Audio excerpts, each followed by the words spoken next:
Damon. I can't lie, it took me a full 30 seconds before soccer balls hit me. Are we having a good time, Honeybrook? Then let's keep it moving right along and welcome to the stage. He's one of my new favorite comics. Give it the fuck up for Bob C.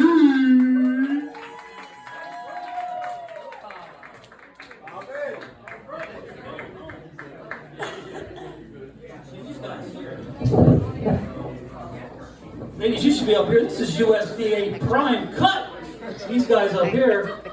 My wife said that my body is whatever they make hot dogs out of.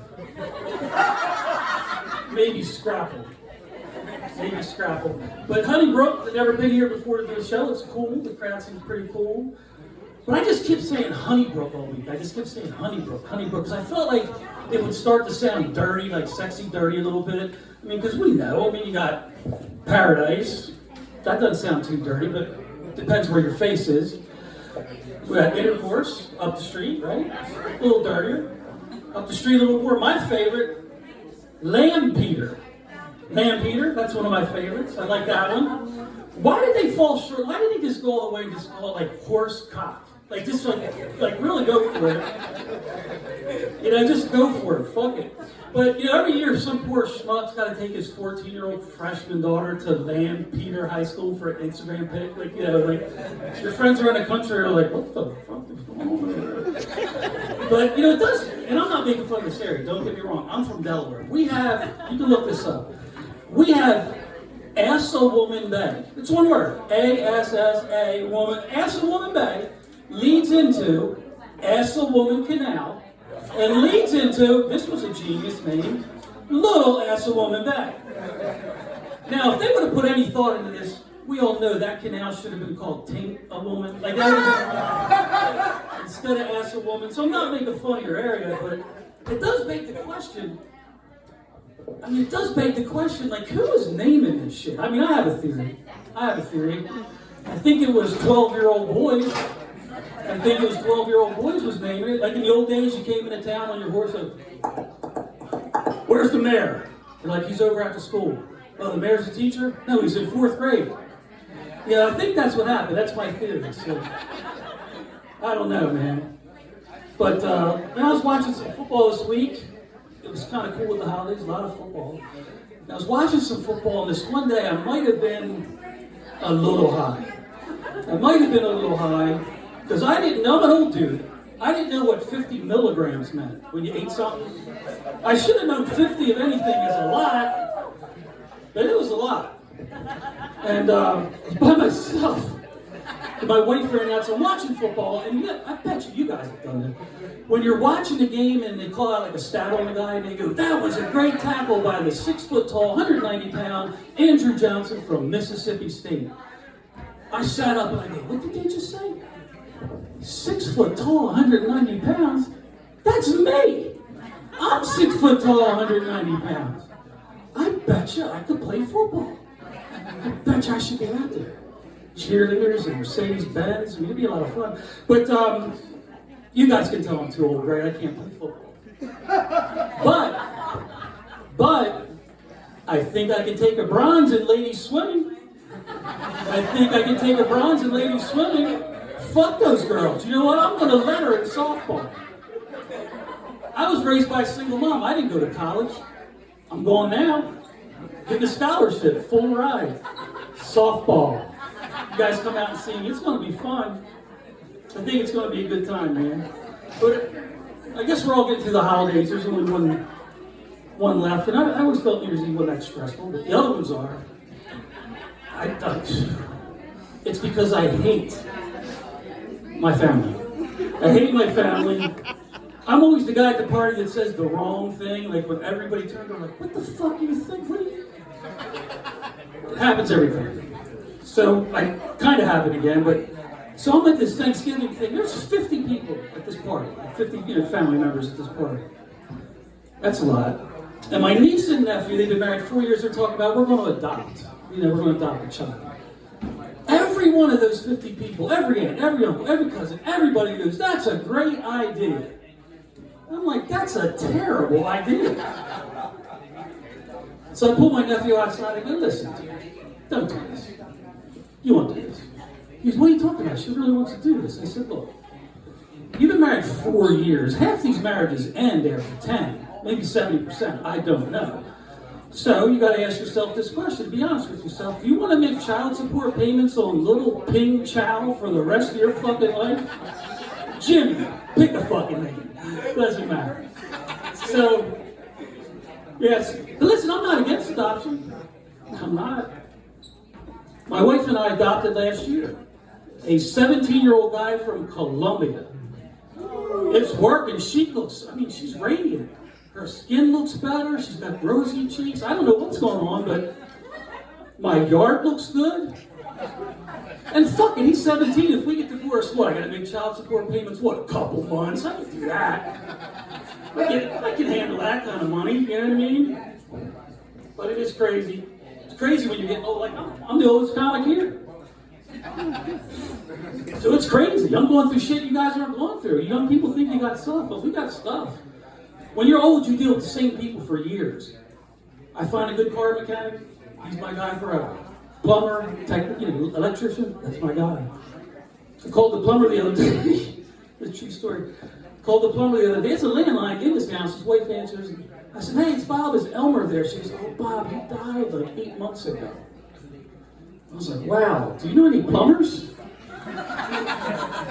But the one that really got me, the one that really messed me up, gang, was I've been dealing with Amerigas for like 25 years. They bring propane to your house. You know, maybe longer, man, I forget.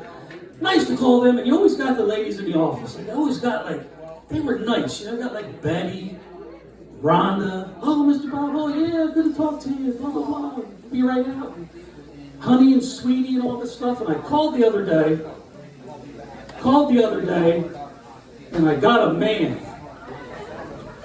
And he said, thank you for calling America. We do 7 7 14 days, 25 days, I was like, oh, buddy. I don't want to be rude.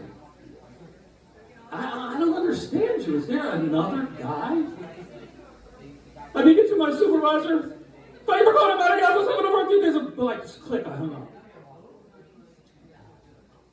I know it sounds mean, but I had a plan.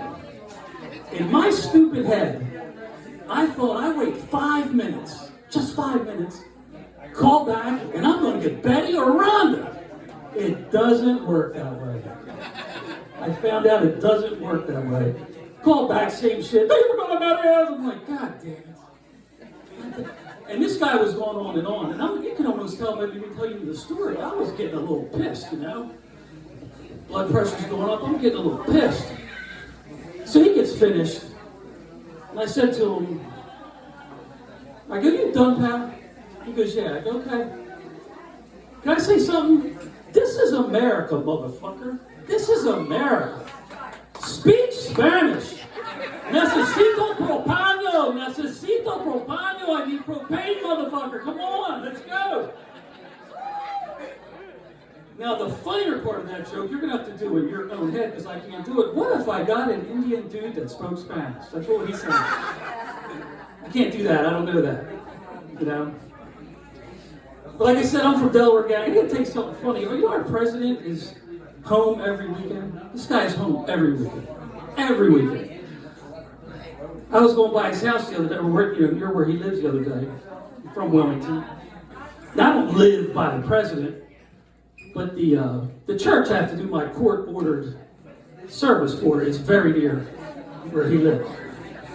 So I'm going up there, and there's a parking lot, a huge parking lot, and people are coming. And there's going to be a protest, about the president or something. Now, I don't know what teams were there. I don't know if it was pro this, anti that. They didn't have their jerseys on yet. I was just walking by. They didn't have their jerseys on yet. But I got to tell you something. My first thought was, what a commitment. God, what a commitment these people made. I protested one thing. I'm 60 years old. I protested one thing in 1986. That's it. Because I'm not committed to anything. I really don't care. I went to a pro-abortion protest. with my buddy, because we thought, we were like 22, we're like, these girls are pro-abortion, they gotta be pro-fucking. They gotta be. They weren't. They weren't. But I'll tell you what, I did learn something. You know, people, like I said, I don't have any commitments to shit. I really don't care. But people do. You know, like people are like, I hate the police. Or I'm against the police. Or I'm against abortions. Well, the police and abortions are kind of the same. I mean, everybody's against them till your sister needs one. Till your sister needs one, then it's a little different, you know? So I don't know. But yeah, they were protesting the president. Like I said, a couple of my friends have commitments to shit. Fake shit. I'm out with my buddy Charlie the other night. He goes, hey, you hear that? You hear that over there? I'm like, what? He goes, I'm talking about Italians. I go, so? He goes, well, I'm fucking Italian. I go, okay, well, I'm not. They're not even talking to us. Why is this a thing? He goes, well, we gotta go over there. You got my back? we gotta go over there till you got my back. I said, okay, I will. I'll go over. If you could just, because you're committed to this Italian thing, right? I say, fuck yeah. I go, okay. One question. Who's the prime minister of Italy? Is it a man? Is it a woman? Do they have a prime minister? Maybe they have a president. Maybe they have a king or a dictator. We can answer this, oh, fuck you, dude. You know, there's a whole big thing, right? So the end of that story, they beat the shit out of him. And when I came, I goes, I thought you had my back. I said, I thought you said, wait, I'm back. I've been smoking. I didn't know what's going on. Well, I'm committed to this, guy. We'll say this. I'm committed to rebuilding my friendship with Charlie. I'm working on that. But everybody's got us picking teams, right? It's not like I said, I don't want to be on one. You know, you got to be for this, against that, whatever it is. I don't care. And here's what I believe. You don't either. You care about your family. I know you do. You care about your kids, your wife, your house, your neighborhood, church, or something. None of us give a shit about what's going on a million miles away. We don't care what's going on here. Give you an example. You're on your way home tonight, and the radio goes, South Dakota has just invaded North Dakota. You're like, yeah, why do we need two Dakotas? Who gives a fuck? I don't care. West Virginia has just invaded Virginia.